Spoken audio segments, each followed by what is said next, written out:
चुनावी समर के बीच देश के 15 राज्यों की 56 राज्यसभा सीटों पर चुनाव का ऐलान हो गया है, जिसके लिए 27 फरवरी को मतदान होना है। इसकी घोषणा सोमवार को चुनाव आयोग द्वारा की गई। इसके साथ ही अब कई सांसदों का कार्यकाल भी खत्म होगा। राज्यसभा चुनाव के लिए 8 फरवरी से प्रत्याशियों के नामांकन शुरू हो जाएंगे और नामांकन की ये प्रक्रिया 15 फरवरी तक चलेगी। साथ ही नामांकन पत्र की जांच 16 फरवरी को होगी और नामांकन वापस लेने की अंतिम तारीख 20 फरवरी है।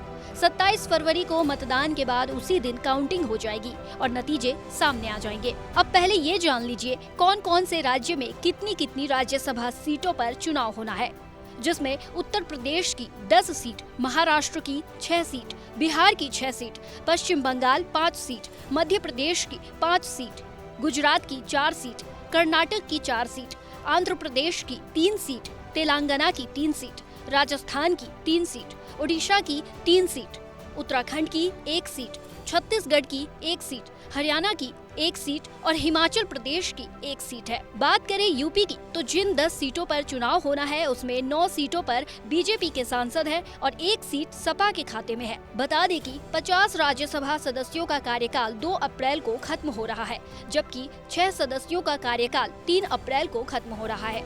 बता दें कि 9 राज्यसभा सदस्यों में केंद्रीय मंत्री भी शामिल हैं। इसके साथ ही बीजेपी के राष्ट्रीय अध्यक्ष जेपी नड्डा भी। इसी के साथ बिहार के राजनीतिक समीकरण बदल गए हैं और अब नीतीश कुमार एनडीए के साथ हैं। ऐसे में बिहार के कई राज्यसभा सदस्यों की वापसी पर खतरा मंडरा रहा है। भारत की बात रोहित सिंह सावल के साथ सिर्फ एबीपी न्यूज पर।